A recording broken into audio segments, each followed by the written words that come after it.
जो नक्सलियों का जब वर्चस्व था, यानी वो जो पीक टाइम था, उस समय वीडियो सीओ घूस नहीं लेते थे। तो मैं उनको इस कथन के माध्यम से ये कहना चाहता था कि एक नक्सली से वीडियो सीओ डरते थे, लेकिन सरकार और सिस्टम से नहीं डरते। क्यों बाधित करेंगी?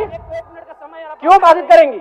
आप मंत्री 50 से ज्यादा आदिवासी नक्सली क्यों, किन कारणों से एक भोला भाला आदिवासी नक्सली गतिविधियों की ओर अग्रसर होता है कि सरकार से और कानून व्यवस्था से कोई इकबाल नहीं रहा है और लोग जो है नक्सली पर ज्यादा विश्वास करते हैं। मैं यहाँ ये बहुत पुराना उदाहरण है, ये 20 साल पुराना उदाहरण मैं दे रहा था, लेकिन बीच में मंत्री मैडम टोक दी और अध्यक्ष महोदय चूंकि वो सरकार की मंत्री हैं, थोड़ा सा अध्यक्ष महोदय को भी उनका फेवर करना पड़ा और बोला जयराम जी आज के लिए आपका समय इतना ही है। मैं उस बात को यहाँ पूरा करना चाहता हूँ, क्योंकि देखिए आज आप विपक्ष के किसी भी विधायक का जो स्टेटमेंट आप देखेंगे सदन में, चाहे बालू को लेकर हो या अबू आवास को लेकर हो, तो उसमें कहीं ना कहीं करप्शन को सामने ला के रखते हैं। तो मैंने वही कहा कि अध्यक्ष महोदय मैं आता हूँ पारसनाथ की तराई से और 1990-95 का दशक था। मैंने एक पेपर का 18 साल पुराना कोट भी हम लेकर आए थे कि उस समय क्या था कि गांव वाले लोग कहते थे कि जो नक्सलियों का जब वर्चस्व था, यानी वो जो पीक टाइम था, उस समय वीडियो सीओ घूस नहीं लेते थे। तो मैं उनको इस कथन के माध्यम से ये कहना चाहता था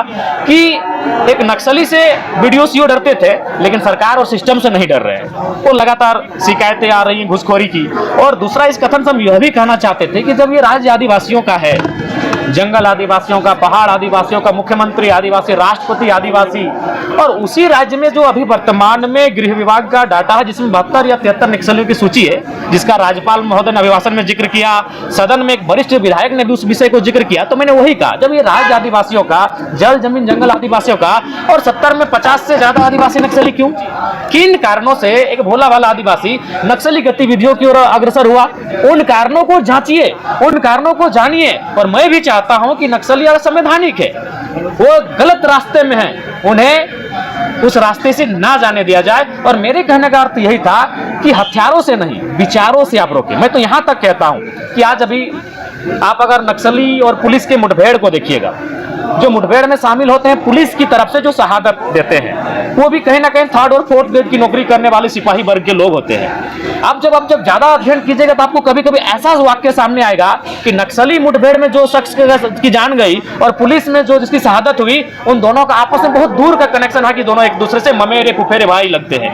तो मेरा कहना है कि ना उस पहाड़ की जरूरत आम व्यक्ति को है, ना उस पहाड़ की जरूरत पुलिस को है। उस पहाड़ में जो खनिज जिसकी शहादत हुई, उन दोनों का आपस में बहुत दूर का कनेक्शन है कि दोनों एक दूसरे से ममेरे फुफेरे भाई लगते हैं। तो मेरा कहना है कि ना उस पहाड़ की जरूरत आम व्यक्ति को है, ना उस पहाड़ की जरूरत पुलिस को है। उस पहाड़ में जो खनिज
सरकार की नहीं सुन रहे हैं। तो ये मेरा तर्क था। लेकिन उससे पहले स्पीकर महोदय ने कहा कि जयराम जी आज आपका समय नहीं है। तो मैंने कहा कि आसन की गरिमा है अध्यक्ष महोदय, आसन का सम्मान है, लेकिन जिस दिन फिर हम खड़ा होंगे इस बात को पूरा पुनः दोहरा के जाएंगे।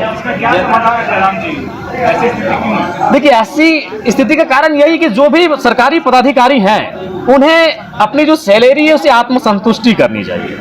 जब तक वो अपनी सैलरी से आत्मसंतुष्टि नहीं करेंगे तब तक नहीं हमें लगता है कि इस राज्य को आप सुचारू रूप से चला पाएंगे। ये कोयले का अवैध जो अवैध कोयला की कालाबाजारी हो रही है, उसमें क्या कमी आई है सरकार से या और बढ़ा है आपने? नहीं, देखिए हमारे खिलाफ ख्याल से बढ़ा है। चूंकि देखिए एनडीए की गवर्नमेंट में क्या होता था कि ऐसा नहीं कि कोयला का कार्य नहीं होता था, लेकिन उसमें क्या होता था कि जो टॉप लोग लेवल के नेता होते थे वे लोग करते थे। लेकिन वर्तमान की सरकार में क्या है कि उनके पार्टी के प्रखंड अध्यक्ष भी उस सिंडिकेट में पूरे धड़ल्ले से शामिल है। आप चाहे तो जाके सर्वे कर लें, जो सत्ता पक्ष के पार्टी के प्रखंड अध्यक्ष नेता हैं, आप उनका 5 साल पहले की आर्थिक स्थिति और आज की आर्थिक स्थिति जो है उसका तुलनात्मक अध्ययन करें, आप जमीन और आसमान का अंतर पाएंगे। और उसका कारण एक ही है, कोयले की अवैध तस्करी में संलिप्तता। जी जी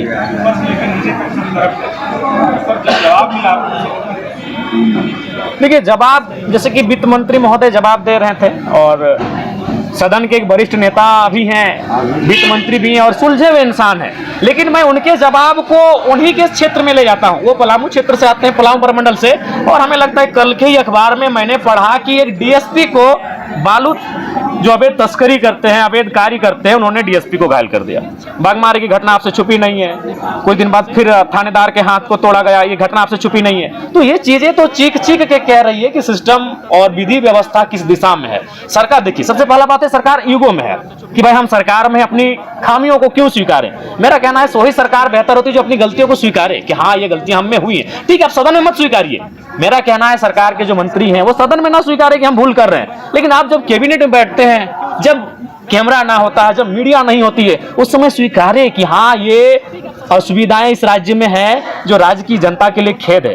जब तक वो अपनी खामियों को नहीं स्वीकारेंगे, अपनी गलतियों को नहीं स्वीकारेंगे, बल्कि अपनी गलतियों में ईगो के रूप में खड़े हो जाएंगे, इस राज्य को आप गति नहीं दे सकते हैं। जयराम जी, रसैया संयोजिका के लोग जो है वहाँ विधानसभा के बाहर आंदोलनरत हैं। लोग कह रहे हैं कि 2000 के लिए हमें आंदोलन करना पड़ रहा है और मैया सम्मान योजना जो घर बैठे बैठे। तो गलत तो नहीं कह रहे हैं, सही बात है। मान के चलिए मैया सम्मान योजना एक तरह से ये उपहार है, एक तरह से ये पुरस्कार है, तो उनका कहना ठीक है। पुरस्कार से तो ज्यादा उनको मिलना चाहिए जो श्रम कर रहे हैं, क्योंकि मैया सम्मान योजना की राशि जिस बहन को जा रही है, मैंने पहले भी तर्क दिया था 45 से ऊपर का, मैं 40-45 के जो ऊपर है उनका मैं समर्थन करता हूं, और बाकी जो लगे उनको स्कॉलरशिप के रूप में मिले, मैं आज भी उस बात पर अड़ी हूं, चाहे मेरा वोट का क्या है मतलब नहीं है, लेकिन उनका भी तर्क सही है कि ये उपहार के रूप में इनको 2500 रुपए दे रहे हैं और वो श्रम कर रहे हैं, लगभग 8 घंटे श्रम कर रहे हैं, चाहे वो रसोईया हो, पोषण सखी हो, जल सहिया हो, सेविका हो, सहायिका हो, स्वास्थ्य सहिया हो, वो श्रम कर रही है। तो जाहिर सी बात है, अगर किसी को उपहार में, यही चूंकि सरकार का विषय है, सरकार अगर किसी को उपहार में 2500 रुपए देगी तो उसी समय कोई बहन खड़ा होकर कहेगी कि हम 8 घंटे श्रम कर रहे हैं, तो हम कम से कम उससे दोगुना राशि लेने का हकदार रखते हैं। आप उनको दीजिए 2.5। अगर आप मैया सम्मान योजना चूंकि अपने सरकार बना लिए, वो आपका मुख्य एजेंडा था चुनाव जीतने का, तो चूंकि अगर आप मैया को 2500 रुपए देते हैं, तो जो लोग श्रम कर रही हैं, चाहे वो कोई रहे, आंगनबाड़ी की रहे, जल सहिया रहे, स्वास्थ्य रहिया रहे, पोषण सखी रहिया, रसोईया रहे, उनको कम से कम उनसे इस 2500 से दुगना वेतन मिलना चाहिए, क्योंकि वो श्रम कर रही है, वो अपने आप का मेहनत कर रही है, वो खटा रही है अपने आप को। जी, ये तो काफी दुर्भाग्यपूर्ण है। ये रिपोर्ट अभी 2020 जब वो कोरोना का काल था, जब हमें लगता है कि एक आम व्यक्ति के साथ साथ शायद पत्रकार बंधुओं ने आपने भी एक टीम बनाया होगा और आप लोग गांव-गांव मास्क लगाकर, हाथ में ग्लोव्स लगाकर गए होंगे, लोगों की सेवा की होंगे, आप एक दूसरे से डोनेशन कलेक्ट किए होंगे, और उस समय जो राशि अगर सरकार को मिलती है और उसमें अगर घोटाला होता है, तो ये तो मतलब इसमें तो कोई उत्तर ही और मैंने कहने लायक ही नहीं बचता है। जयराम जी, दानसाई से अच्छा बचता नहीं रहा है। हमारा क्षेत्र थाना में अभी भी 5 महिलाओं को गाँव से बाहर निकाल दिया, क्या करेंगे? देखिए, ये बिल्कुल अमर्यादित है, असंवैधानिक, अमानवीय है, और सरकार को चाहिए विशेष इस बात को संज्ञान में लेते हुए जो लोग दोषी हैं उन पर कार्रवाई करें, क्योंकि आज 21वीं सदी में इस लोकतांत्रिक भारत में डांड, पिशाच, ये भूत प्रेत, ये विषय नहीं होने चाहिए। इन विषयों पर लोगों को प्रताड़ित नहीं करना चाहिए। ये बहुत ही दुखद है और खेदजनक है। ठीक है, थैंक यू।